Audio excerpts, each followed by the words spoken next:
almuerzo gratis. Bienvenidos amigos, es un enorme placer tener acá en No hay almuerzo gratis a un gran amigo. Luis, ¿cómo estás, Luis? Muy bien, Marcelo, ¿cómo estás tú? Bien, gracias. Le cuento un poco a la gente quién sos vos. Primero, ¿quién está con nosotros? Está Mariana ¿Cómo están? y está Leandro. Un gran amigo, Otro pero gran amigo. de la casa. Luis es un tipo con el que a mí siempre me da gusto hablar. Y es un tipo cuyas opiniones siempre me interesa conocer. Por un lado, porque es uno de esos libertarios muy bien formados en la teoría. Pero también es un libertario que vivió prácticamente toda su vida, corregime si me equivoco, bajo un gobierno socialista. Uno y después otro, ¿no? La que recuerdo, la parte de vida que recuerdo, viví bajo el gobierno Claro, de Chávez y luego Maduro. casi toda tu vida. Así que a él no le Sí, contaron lo que es el socialismo. Además de entenderlo desde la teoría, él lo sufre en carne propia todos los días. Y yo creo que podemos aprender mucho de él, de sus conocimientos, de sus observaciones y de sus experiencias, ¿no? Luis, te voy a hacer una primera pregunta para romper el hielo. ¿A qué le tenés más miedo? ¿Al coronavirus o al socialismo? uy, es una pregunta, es una pregunta difícil porque el coronavirus estimula el socialismo desde mi punto de Tal vista. cual. Buena, ahí Muy buena me encantó el respuesta. enfoque que le estás dando. Vos sabés que yo estuve en Venezuela cuando todavía era un país próspero, no sé vos, Leandro, pero yo recuerdo, yo era chico, hace muchos Yo, años. te- yo tenía un año, creo, así que mucho no recuerdo, Bueno, pero yo no tenía sé. 7 años, yo sí me acuerdo. Eh, quiero que esta entrevista sirva, entre otras cosas, de advertencia para la gente que no sabe. Me parece que la gente no se da cuenta de lo rápido que las cosas pueden cambiar si hay un grupo de gente determinada a llevar a un país por el mal camino y una población que mayormente se deja llevar, ¿no? ¿Vos por qué crees, Luis, que el socialismo caló tan hondo en Venezuela? Bueno, yo pienso que, de hecho, mucho antes de la llegada de Chávez al poder, ya había cierto adoctrinamiento constante, de modo que, digamos, fue un mal generacional desde mi punto de vista. Es decir, la cultura venezolana en cierta forma integra muchas ideas del socialismo. Y cuando ya tienes gente que piensa de forma socialista, entonces el socialismo viene por sí mismo. O sea que esto se venía gestando, en tu opinión, hacía muchos Sí, años. sí, sí, porque fíjate que en Venezuela, la historia de Venezuela comienza con guerras civiles, luego pasa, digamos, muchos caudillos intentando tomar el poder, luego se unifica con dictadura, y al caer la última dictadura, que es la de Pérez Jiménez, entra, entran los socialdemócratas, que Ujú. inicialmente eran comunistas, con muchas ideas, todavía de izquierda radical, incluso admirando el régimen de Fidel Castro. Y sí, o sea, todo, digamos, desde el 58 más o menos se viene gestando este, lo que se concretó pues cuando llega Chávez. Hay, creo que hay, dentro del conjunto de los partidarios de la libertad, hay dos vertientes, ¿sí? Están por un lado los que piensan que cuanto peor, mejor en realidad, porque llega un punto en que ya no se puede caer más bajo y el gobierno entonces ya no puede mantener su poder. Y por otro lado están los que responden, mirá Venezuela, ¿no? Señalan a Venezuela. ¿Vos crees que Venezuela va camino a convertirse en algo parecido a Cuba? Y bueno, yo pienso que desde ciertos aspectos ya es algo parecido a Cuba. Habrán diferencias en cuanto a lo cultural y, o sea, en cuanto a lo geopolítico. Cuba es una isla chiquitita, Venezuela es más grande, pero creo que el terror se puede ver en ambos países. O sea, ya es algo semejante. Ya es algo semejante. ¿Y cuál sería la diferencia? Porque yo tengo entendido que el gobierno, desde la época de Chávez, viene teniendo apoyo y ayuda de parte del gobierno cubano. Me imagino que es para que terminen siendo semejantes. ¿Vos ves que todavía queda un tramo o ya estamos cerca de ahí? La diferencia probablemente esté en el tiempo en que llevan los regímenes en el poder. Cuba tiene creo que más de 50 años, Venezuela acaba de cumplir 20 años bajo el chavismo. Entonces es cuestión de tiempo. De todos modos, la forma en la que se han descompuesto las pocas instituciones que se supone que deberían darle cierto margen al ciudadano, o sea, se han descompuesto muy, muy rápido. Entonces podríamos ver algo incluso peor que Cuba, no sé. Ah, sos un optimista. No, yo soy bastante pesimista. Sí, sí, ya veo. Bueno, Pero igual, de todas maneras, quedan algunas empresas privadas en Venezuela, o por lo menos algunos medios de comunicación, ese tipo de cosas, o ya está todo ¿no hay completamente un margen estatizado. para la actividad privada? Sí hay empresas privadas, pero es como están desnutridas, Mm, si lo podemos decir de cierta forma. Y los medios de comunicación, realmente el único medio de comunicación libre que hay en Venezuela son las redes sociales, Mm. claro. con toda la censura que puede haber en Internet, con toda la persecución que se puede recibir como respuesta. Pero ya, digamos, los medios que son la televisión, la radio, que están regulados, ya de una vez se autocensuran y cuando, digamos que repuntan diciendo algo más allá de lo que el régimen no quisiera que digan, entonces se las ven bastante mal. Una pregunta, ¿hay alguna crítica leve, aunque sea para disimular, en los medios de comunicación estatales o paraestatales?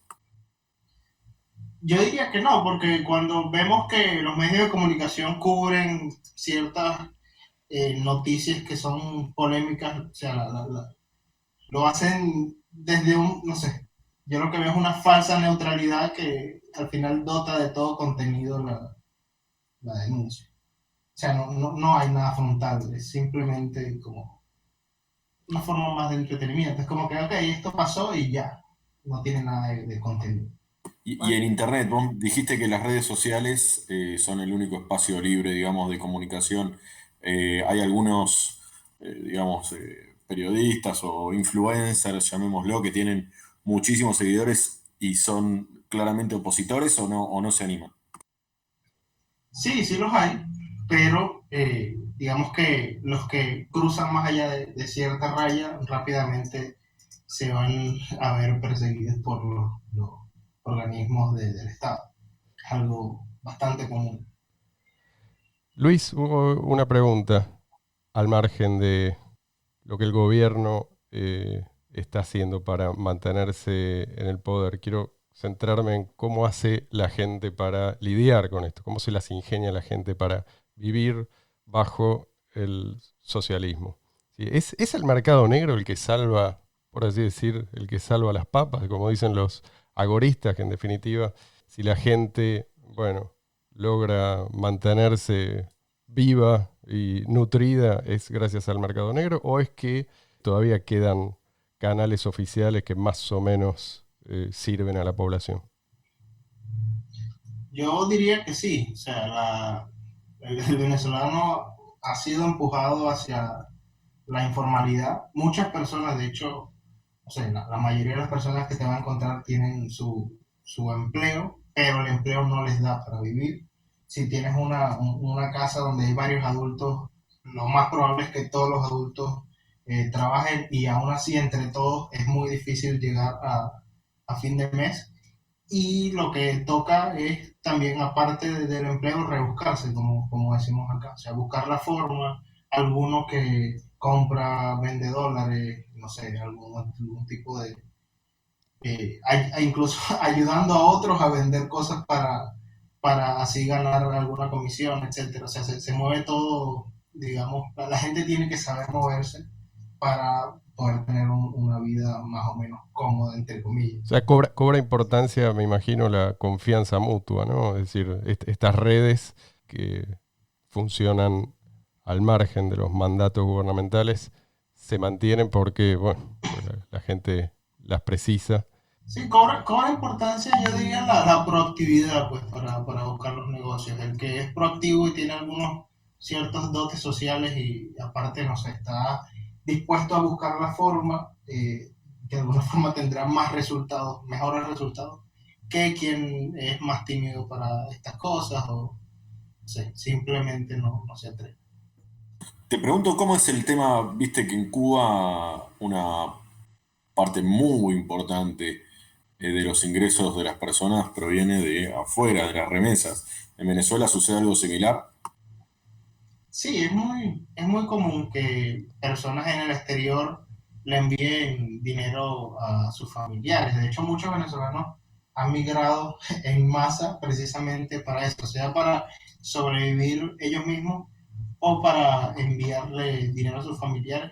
De hecho, ambas cosas. Muchos incluso se han ido con sueños de que en el extranjero, bueno, no, allá te compran las cosas más fácilmente y todo, y la verdad es que no siempre todo es como lo pintan.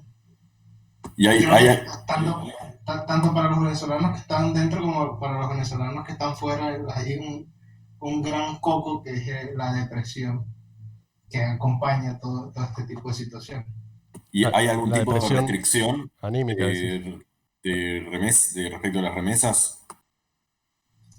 Bueno, Venezuela tiene bastantes años para ser, no sé, conservador en cuanto a tiempo, diría que al menos unos 10 años ya tiene el venezolano con experiencia de lo que viene siendo el mercado negro y canalizar las remesas por vías no oficiales. Porque no compensa, digámoslo así, desde el punto de vista del sentido económico, utilizar las vías oficiales, salvo querer evitar la represión que algunos quizás quieran hacer. Es decir, porque si te descubren, obviamente te vas a meter en grandes líos. Claro. Una preguntita, Luis. ¿Y la gente en la calle, digamos, o la gente que vos frecuentás, o en general, la gente, más allá de lo que digan los medios, tanto de adentro de Venezuela como de afuera, ¿no? El apoyo hacia el régimen, después de todo este tiempo y después de todo lo que pasó en el año pasado, el anterior, con todas las protestas, las marchas, los muertos y todo eso, o sea, el apoyo en general, aunque sea a escondidas, o sea, ¿sigue estando ese apoyo al régimen? Sí, en realidad, ¿el apoyo viene mermando o vos ves que hay cierto hartazgo en la población y por lo menos en la intimidad eso puede notarse? Yo diría que, o sea, se ve que es minoritario el apoyo que tiene el régimen. Los que lo apoyan sí lo apoyan abiertamente.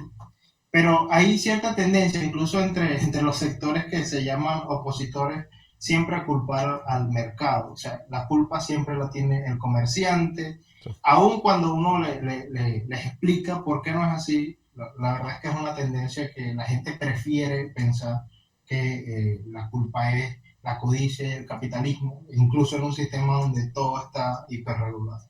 Sí.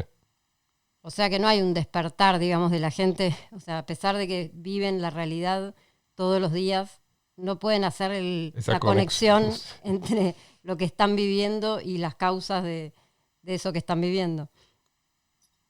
Sí, yo diría que parte del problema tiene que ver también con la forma en la que se comporta la llamada oposición oficial, los partidos de la oposición que aprovechan, que de alguna forma han querido conectar incluso con el sector chavista y aprovechan y lanzan propaganda que convalida el discurso del régimen. O sea, para que se den una idea, la mayoría, la absoluta mayoría de los partidos venezolanos tienen un corte, bien sea socialdemócrata, laborista, e incluso algunos ahí tendiendo hacia el marxismo, el leninismo. Entonces, la oposición ha tenido un papel fundamental en convalidar esa narrativa del régimen de que, bueno, o sea, te vas a encontrar muchos opositores, incluso entre los, no sé, representantes políticos que van a decir, no, pero sí es verdad, los comerciantes abusan. Entonces, eso influye mucho en la gente, porque incluso el que quiere ser moderado, el que quiere oponerse al régimen, va a seguir a esta falsa oposición. La diferencia está más marcada entre lo, digamos, en lo político social más que en lo económico entre la oposición y el oficialismo? Se podría decir, o sea, yo creo que es no, no hay un cuestionamiento duro de que el socialismo sea el problema.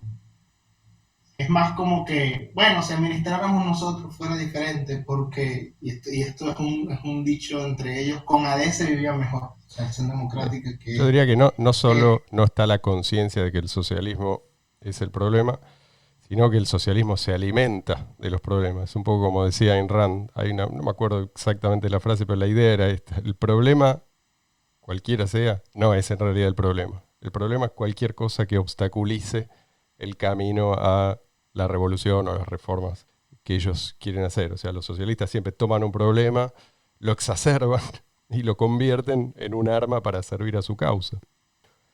Mucha gente cree que esa causa tiene que ver con la igualdad, la fraternidad, esto es lo que se vende, ¿no? La justicia, en fin.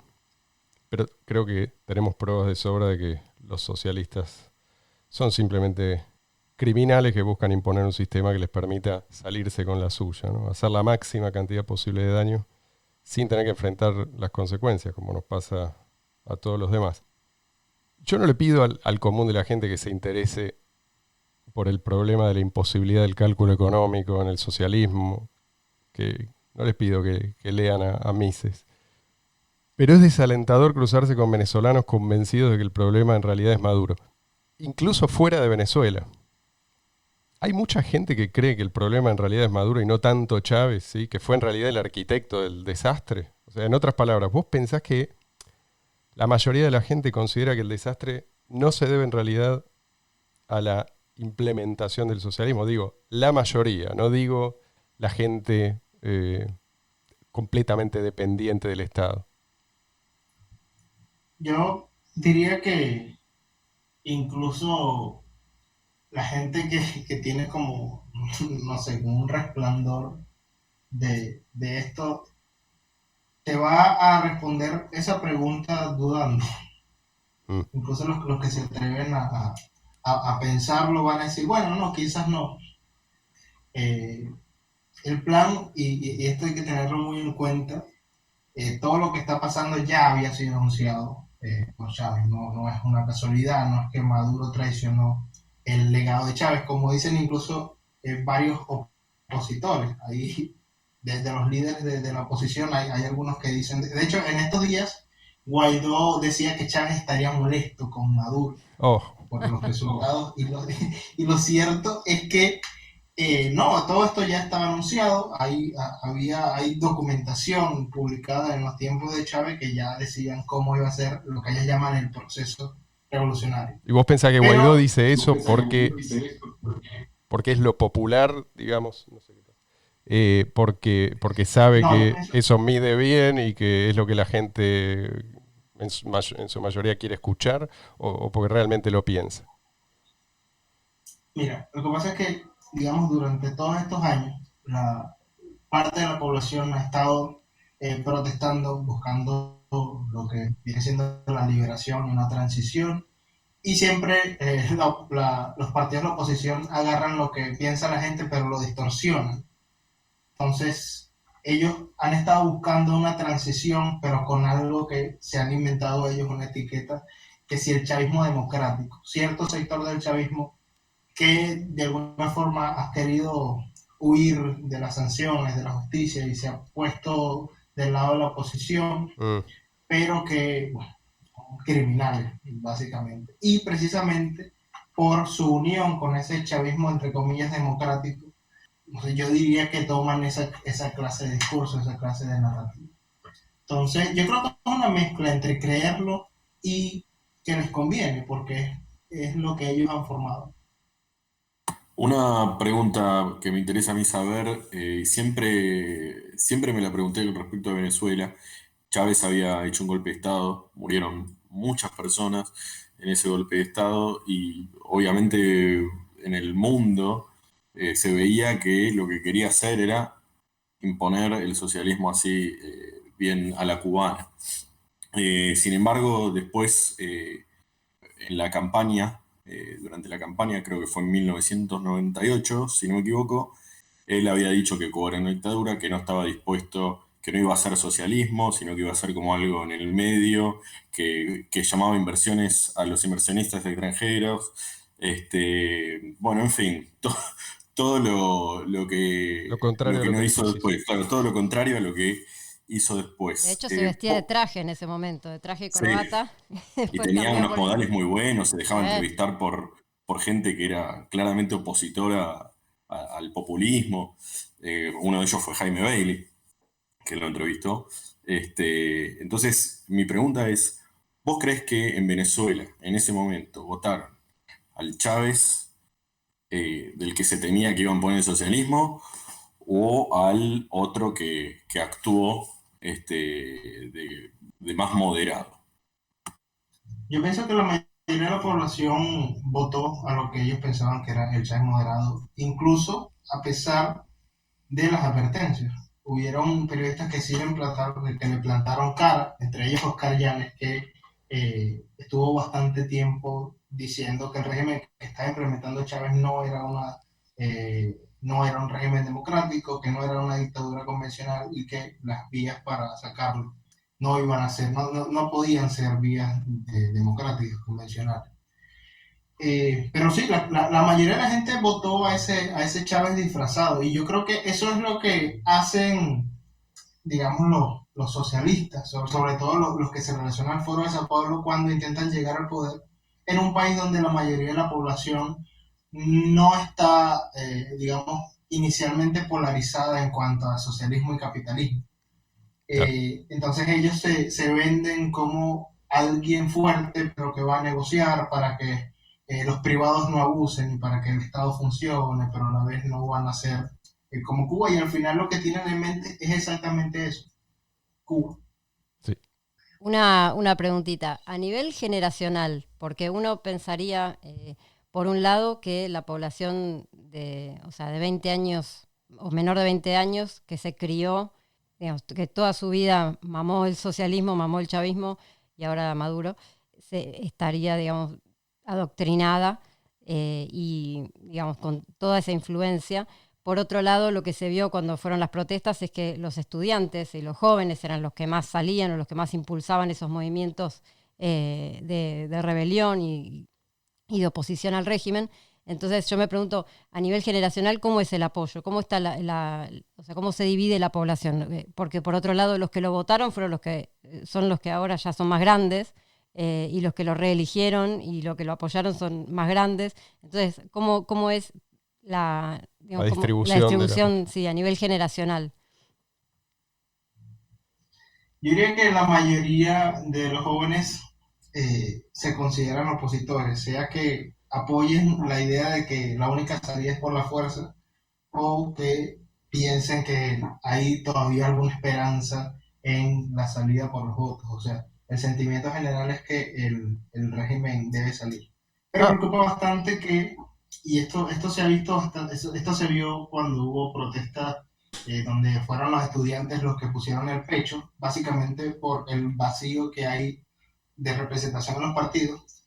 Y es que cada vez que se encendía la calle, los partidos de la oposición buscaban la forma de apagarla y ir a una mesa de diálogo. Entonces, es una situación bastante compleja, pero generacionalmente yo diría que sí, o sea, son mayoría los que rechazan al régimen y el desacuerdo que podría haber sería en el cómo salir perdón, de esto, entonces, ¿por qué cómo sos? tener una Venezuela No como entiendo era. bien por qué, de dónde viene tu pesimismo entonces, si Claro. esto que decís es cierto. Mi pesimismo viene del ciclo de ilusión y desilusión que han propiciado esos partidos políticos a los cuales ya les he agarrado bastante rabia. Sobre todo los cuatro principales, la G4. Ajá. Pero ¿ves la posibilidad de una solución política? Creo que es una solución política. O Una sea, sol- política en qué sentido. Sí, buena pregunta, ¿no? En este caso, la solución política no puede llegar antes de la caída del gobierno, y esa caída no va a ser por voluntad propia, digámoslo así. Sí, sí. Yo pienso que yo estoy de acuerdo con los que dicen que son necesarias 3 etapas para volver a la Venezuela de antes, A ver, que sería la liberación, la reinstitucionalización, quizás unos 2 años con un gobierno de emergencia reinstitucionalizando, o sea, restaurando las instituciones que se pudrieron durante todo este tiempo. Y luego, sí, las elecciones que permitan volver otra vez a una república democrática. Y lo cierto es que lo que plantean muchos no es eso, lo que plantean muchos es simplemente ir, hacer presión durante un rato y luego ir a elecciones otra vez con el régimen, lo cual en el mejor de los casos, y esto entre comillas, propiciaría un reacomodo político, no una solución al problema. Te hago, Entonces es dos, como frustrante. Es frustrante. te hago dos preguntas. Una, iba a ser una, pero bueno, cuando dijiste esto se transformaron en dos. Vos primero, ¿crees que Maduro o el gobierno, digamos, de Maduro va a dejar que una elección sea perder una elección o que sea por lo menos pareja? Digo, porque seguramente todos creen y seguramente pasó, hubo importantes fraudes en las elecciones de Venezuela desde que Chávez asumió el poder. Y por otro lado, también te quiero preguntar si vos crees que en la política no hay nadie, pero nadie que realmente se le plante al chavismo. Digo, está López está preso, está el que era el alcalde de Caracas también, María y está Corina. María Corina Machado, que también es una mujer que, bueno, se le plantó por lo menos a Chávez en su momento, que por lo menos de lo que yo vi fue la única. ¿Vos crees que no hay nadie en la política que realmente se le pueda plantar y todo el mundo trate de negociar medio de una forma muy tibia con el chavismo? En cuanto a la primera pregunta, yo pienso que ellos están... ¿Se escucha? Sí se escucha, ¿verdad? perfecto. Sí, sí. Ok. En cuanto a la primera pregunta, yo creo que ellos van a usar todos los medios que tengan a su disposición para no perder una elección, fraude o lo que sea, y si la llegasen a perder, igual ya tienen un plan B para no perder el juego. Y esto se vio también con la elección en 2017 de la Asamblea Nacional, que aparte de que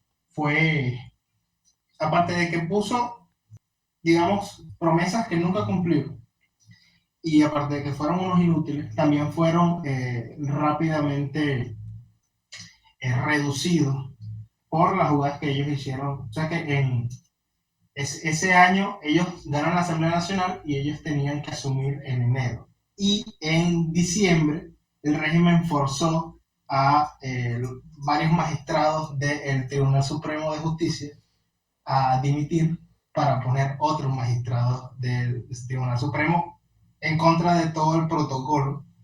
Entonces, yo diría que no gente que debamos subestimar y que van a utilizar todas las herramientas para permanecer en el poder. O sea, son desde ese punto de vista muy pragmáticos, muy maquiavélicos y Claro. no hay que ir confiado. Y ese es el error que muchos hacen cuando creen que se puede salir de ellos bajo las mismas vías que podríamos salir de otros gobiernos populistas.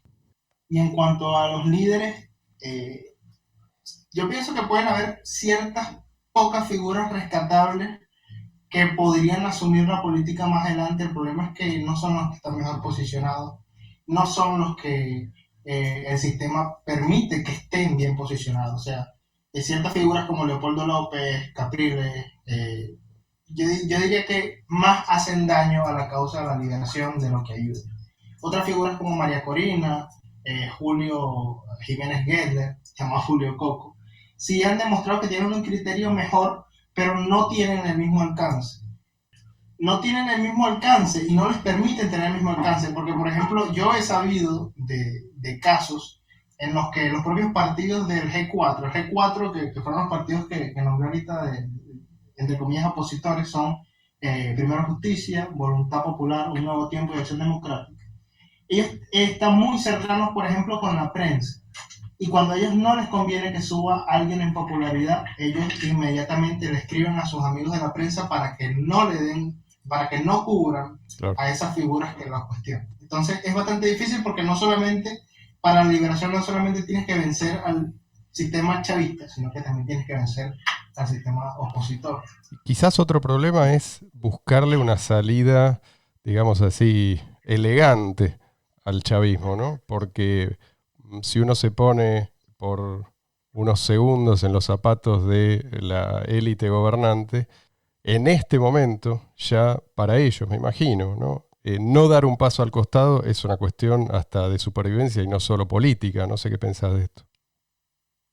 Sí, total. O sea, para ellos mantenerse en el poder no es solamente mantenerse en el poder en sí mismo, sino evitar las consecuencias de las acciones que han hecho durante 20 años. Básicamente huir de la justicia. O sea, perder el poder para ellos les significaría, en mi opinión, que el único plan B sería huir a Rusia y morir allá. Claro, es como, digamos, tan arrinconado como Kim Jong-un. No sé si está vivo, pero... Sí. Luis, me corro entonces un poquito de la política ahora para preguntarte, ¿por qué crees que a pesar de la altísima inflación que vienen sufriendo los venezolanos hace tantos años, no se han volcado masivamente al uso de criptomonedas? O por ahí sí se han volcado y no lo sabemos, no sé, eso te pregunto. Porque muchos piensan que es muy complicado. Yo diría que es la pregunta principal. Y porque, digamos que en las etapas iniciales de adopción siempre son las más duras. O sea, en Venezuela se ha visto en los últimos 2 años que es que comienza la adopción en ciertas cadenas comerciales grandes y va pasito a pasito. Y pienso que esto es como una etapa de acumulación de fuerzas que más adelante es que las personas van a ver que como pueden pagar con criptomonedas van a tener más incentivos de querer aprender. Pero inicialmente creo que ha sido una muy pequeña minoría, una minoría que si vas a las redes sociales es un montón de gente, pero en comparación es un pequeño porcentaje de personas que se ha animado a usar las criptos, o sea, y se ha animado a aprender sobre ellas, porque bueno, mi opinión es que aunque las criptos puedan parecer algo muy difícil de entender, la verdad es que en cuanto te instalas una aplicación y comienzas a usarla, te das cuenta de que no es la gran cosa. Es tan fácil como usar una cuenta virtual de banco, pero está esa barrera de entrada, ese miedo, esa incertidumbre, que tiene que haber muchos más incentivos para que la gente se anime. Claro, y la gente, digamos, está acostumbrada, como acá también, ¿no? A usar el dólar como una alternativa viable, como un, digamos así, un punto focal para todos los que huyen del bolívar o del peso acá, ¿no?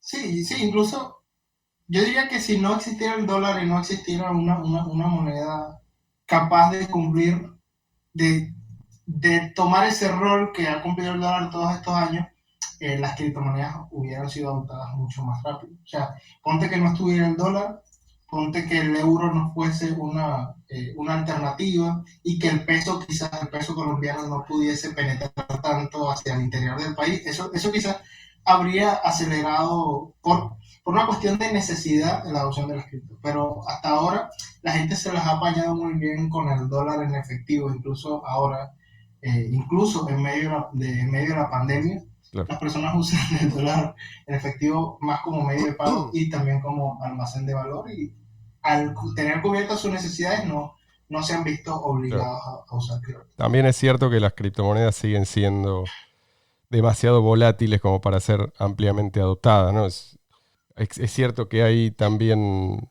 están las stablecoins que podrían ayudar, pero bueno, en cualquier caso yo creo que eso es algo que va a cambiar y de hecho viene cambiando desde el día 1, aunque no lo notemos cotidianamente, día tras día la volatilidad se sufre, pero hoy es mucho menor que lo que solía ser, digamos, 2, 3, 4 años atrás. Sí, eso mismo he percibido, que la volatilidad es menor. Y ciertamente las stablecoins tienen un uso práctico, digamos que tienen un riesgo menor, al menos en el mismo sentido que las criptos, en el sentido de la volatilidad suponen un riesgo menor que otras criptomonedas, pero también hay que tener en cuenta que son un poquito más difíciles de entender que las Sí, otras y criptomonedas. tampoco O sea, están completamente sí, libres de riesgo de contraparte, ¿no? exactamente, o sea, tienen otros riesgos y aparte pueden ser más difíciles de entender, porque si tú primero le dices a una persona, mira, con Bitcoin BTC, con Bitcoin Cash, con Dash, tú puedes hacer transferencias y no están respaldadas en nada, pero te dan una libertad tremenda y con el tiempo, en el largo plazo, aumentan su valor, entonces la gente puede ir entendiendo eso. Pero luego cuando les intentas explicar las stablecoins, tienes que explicarles cómo se respaldan, eh, y, y cuáles son, digamos, los casos de uso y las precauciones que deben tomar. Esto me parece muy importante porque mucho se habla de, bueno, qué hacemos al respecto, ¿no? Cuando estamos obligados a vivir bajo un gobierno opresivo. Y esto, alguien que en algún momento me escribió, algún oyente, habló del concepto de secesión económica. Me parece que esto encapsula muy bien el fenómeno. Es decir, si la gente puede empezar a usar otra forma de dinero que no depende del monopolio estatal, entonces se expone mucho menos al saqueo estatal. No digo que esta tenga que ser la única estrategia viable o a explorar, pero me parece que de cara al futuro va a ir cobrando cada vez más importancia. No sé vos qué pensabas, Luis. Sí, y creo que eso hace que las criptomonedas reflejen de una forma bastante realista lo que fue planteado con el ideal del algoritmo. Porque eh, las criptos no te plantean reformar al Estado, te plantean una forma de dinero que está separada del Estado. Sí. Y esto tiene un valor agregado, porque ya no tienes que luchar en contra, que es lo que dice el algoritmo, esta filosofía eh, predicada por Conkin 4, creo que se llama Tercero, el tercero. señor, Samuel Conkin 4, creo que se llama. Tercero. Bueno, él... ¿Cómo? Tercero. Ah, cierto, ese era un username que usé yo. Vos venís a ser el Bueno, cuarto, ¿está bien? De la Conkin dinastía III de los decía, Conkin. Conkin III decía que si te enfrentas al Estado con la fuerza, el Estado te va a ganar. Pero si te enfrentas con astucia, o sea, básicamente a través del mercado negro no violento, entonces tienes una posibilidad. Y las criptos te dan ese ejemplo que funciona hoy día de cómo se aplica eso. Y no solo, me parece, sirve para defenderse, sino que sirve para usar la violencia que ejerce el Estado en contra del Estado, porque al fin y al cabo, cuanto peor funciona la moneda estatal, mayor es el incentivo de la gente para buscar alternativas, ¿no? Sí, sí. O sea, el Estado se encarga de hacer la mitad del trabajo para promocionar las criptomonedas y es convirtiendo sus propias monedas en monedas de mierda. Como una toma de Eh, judo hecha por Satoshi Nakamoto, pongámoslo así. sí, y la otra mitad del trabajo nos toca a los que entendemos por qué las criptos son importantes. Bien. Me gustaría, Yo sí, le quería hacer una pregunta que por ahí tendríamos que haberla hecho al principio, pero la hacemos ahora. ¿Cómo llegaste vos a ser libertario o a tener estas ideas? ¿Cuál fue tu camino, digamos? Uy, yo comencé a ser primero escéptico en la oposición oficial. No recuerdo muy bien, creo que fue la segunda elección de Chávez contra Capriles, en la que yo estuve muy, muy atento a los resultados. Estuve muy ilusionado a que todo iba a cambiar y al final, no recuerdo bien si fue contra Capriles o contra Maduro. Lo cierto es que primero Capriles llamó o sea, dijo que había fraude y luego dijo que no iba a reclamar más nada para que no hubiese muerto. Entonces, eso me trajo bastante desilusión, eso me llevó a explorar las ideas del nacionalismo. Tuve contacto con un movimiento nacionalista acá en Venezuela, el movimiento Orden, pero luego no me convenció, o sea, y me hizo bastante ruido que uno de los representantes con los que estuve en contacto me decía que el liberalismo no, o sea, yo le preguntaba, ajá, ¿y el liberalismo y tal? No, el liberalismo no.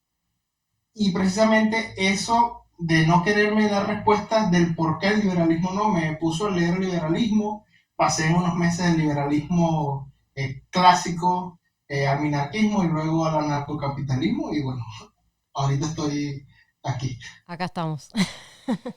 Bueno, Luis, se nos acaba el Un gran tiempo. recorrido y muy interesante. Porque Sí, muy interesante.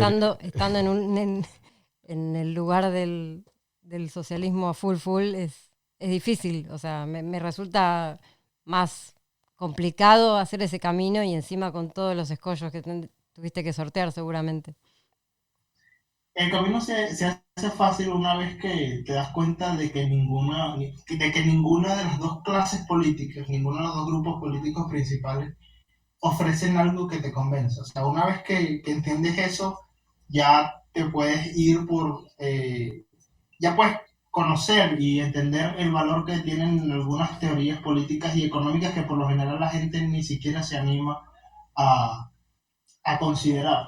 Porque la gente tiene las cosas generalmente fáciles, o sea, sigue a un partido político o sigue a un líder político y ya. Pero cuando ya no tienes líder político, cuando no tienes partido político y dices, bueno, esto tenemos de alguna forma de construirlo desde cero, es que tienes el incentivo para querer aprender si existe algo para cambiarlo. Sí, ese incentivo lo tenés vos, por lo visto no lo tiene mucha gente, así que espero que logres convencer a muchos de tus compatriotas. Luis, Y muchísimas no gracias. compatriotas también, porque creo que en Latinoamérica hay más apoyo al chavismo que dentro de Venezuela. Es verdad. Es más fácil. Sí, tal cual.